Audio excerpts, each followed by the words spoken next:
சிவசிவ திருச்சிற்றம்பலம். சிவ நிந்தனைக்கு கிடைக்கும் தண்டனை யாது? இக்கேள்விக்குரிய விடையினை சிவதர்மோத்திரம் என்னும் நூலில் தவத்திரு மறைஞான சம்பந்தர் 274 பாடலில் அருளியுள்ளார். பாடலை காண்போம்.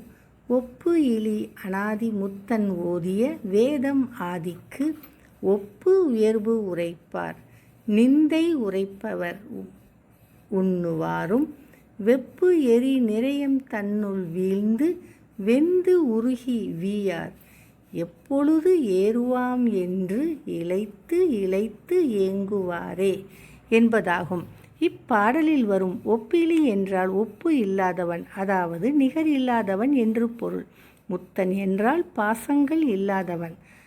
ஓதிய என்றால் உரைத்த, வேதம் ஆதி என்றால் திருமுறை முதலானவை, ஒப்பு என்றால் இணை, உயர்வு என்றால் மேன்மை, நிந்தை என்றால் பழிப்புரை, உரைப்பவர் என்றால் சொல்பவர், உண்ணுவார் என்றால் எண்ணுகிறவர், வீயார் என்றால் இரவார் என்று பொருள். இப்பாடலின் பொருளை காண்போம்.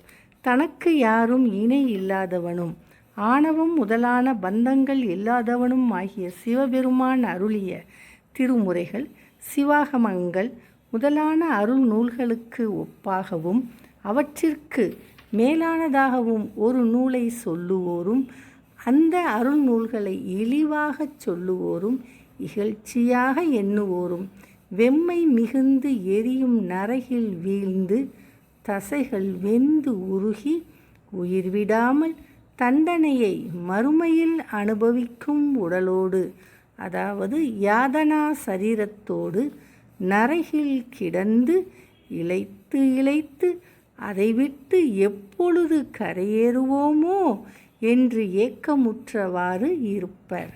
திருச்சிற்றம்பலம்.